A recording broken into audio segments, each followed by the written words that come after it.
Morning, Ando. Aga po kasi may kinasabay na. Thank you.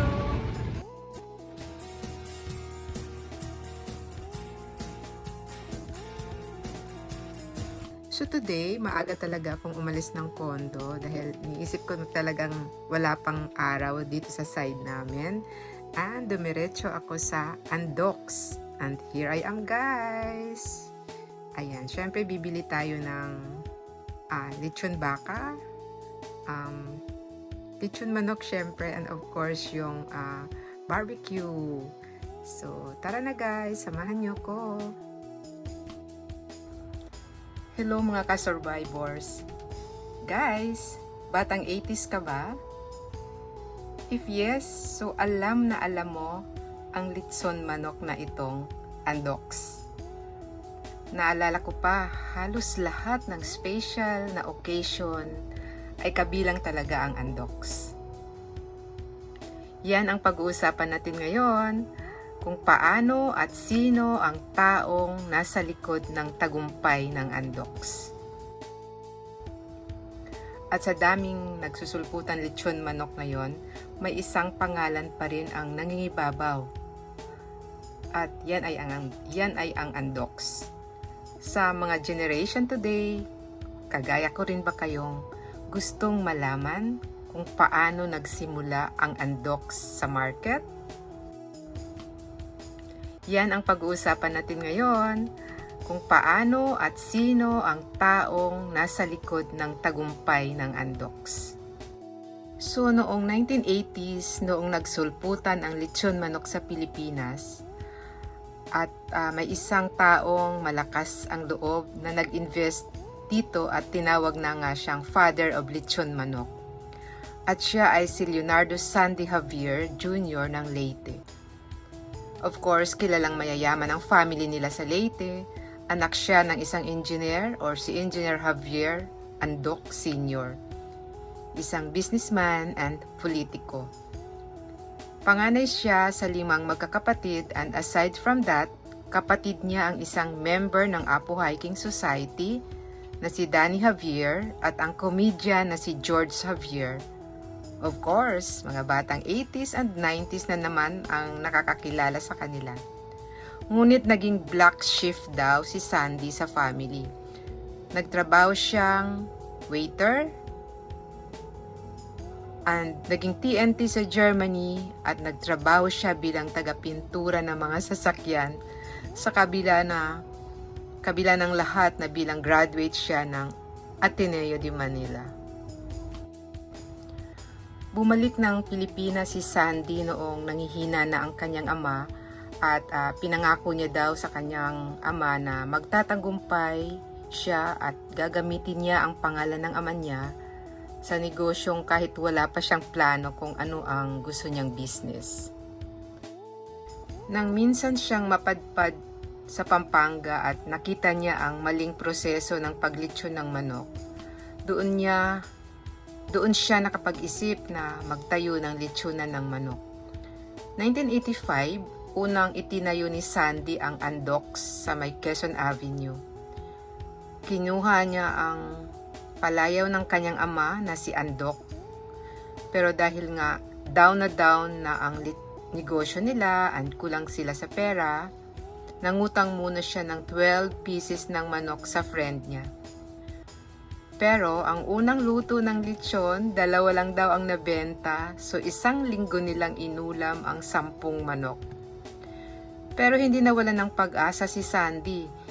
Inaral niya ng inaral ang tamang timpla ng lechon manok hanggang sa ma-perfect na niya ang panglasa ng Andox na kinakain natin ngayon. Hindi nawalan ng pag-asa si Sandy sa mga failures na naranasan niya sa negosyo, at inaral niya ng inaral ang mga ayos at timpla ng Andox. Mula sa 2 manok 1 araw na benta hanggang sa nakaubos na sila ng 80 pirasong manok 1 araw dahil na rin sa masarap na lasa nito and murang-mura na pa, affordable, kayang-kaya ng mga madlang people. Nakilala din ang magandang kulay ng andoks na pula at dilaw. Pero para maging competitive pa rin si Sandy, nag-isip pa rin siya ng mga bagong products na pwede i-alok sa mga mamimili kagaya ng lechon liempo, dokito, lechon bangos at pork charap, pork barbecue at iba pa.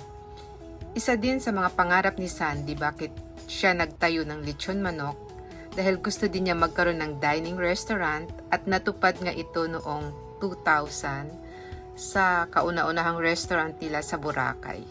Nagpakilala din siya ng mga bagong putahe sa kanilang restaurant. At ang latest nga nilang product ay ang Baka Naman, na may hashtag na nga na Baka Naman.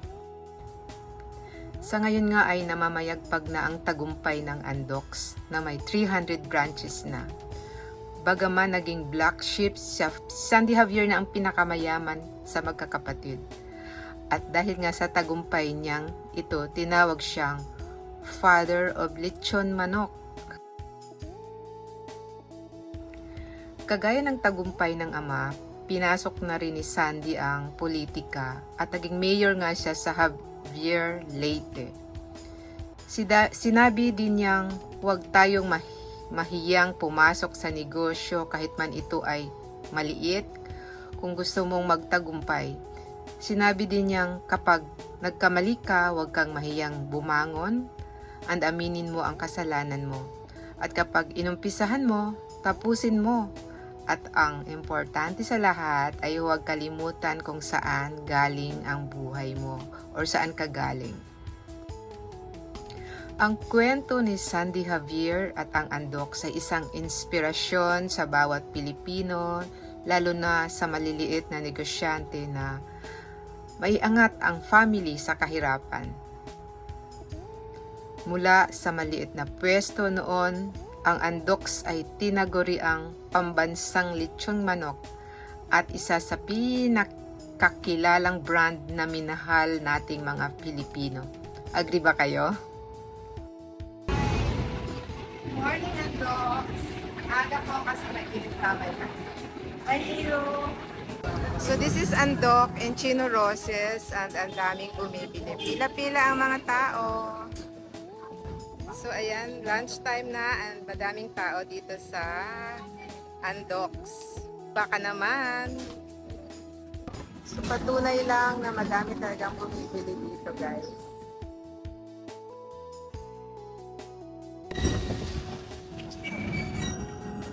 Here at Andoks.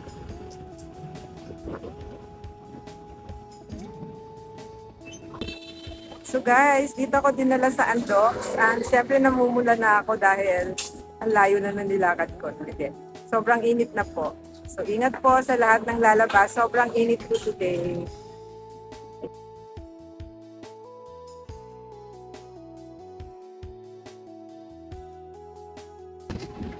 So I'm buying lechon baka and of course the favorite chicken and pork barbecue.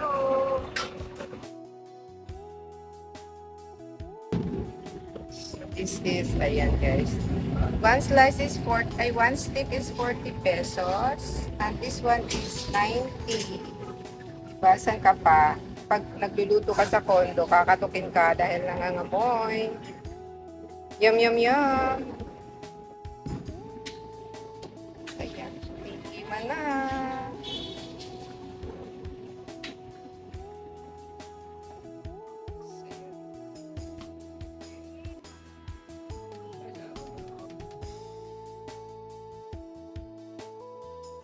Inside the Andoks already, guys. Yes, guys. So, yan, lulutuin pa yan ulit. While I am still waiting for my lechon baka. Oh.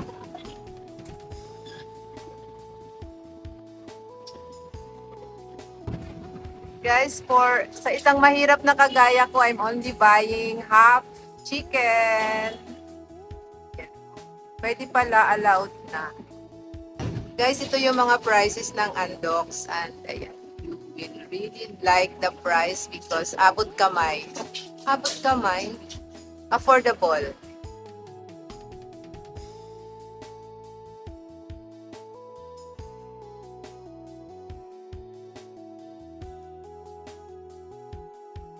Yep.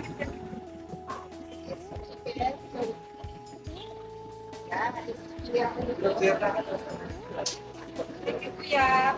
Thank you for allowing me to do this side ko. Maraming salamat.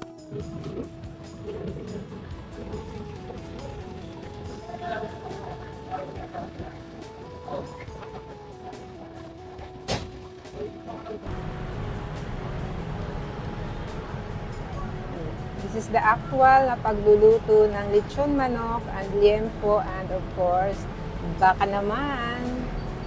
So, bumili po tayo ng Andox.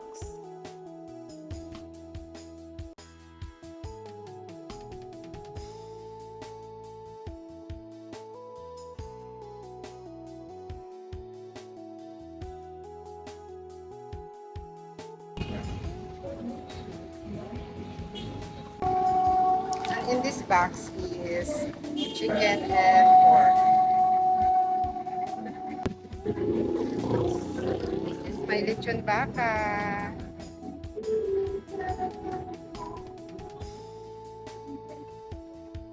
Baka naman. Here's the baka naman. So, yun yung mababait na staff ng Andox, guys. Andox Makati. Thank you, mga kuya.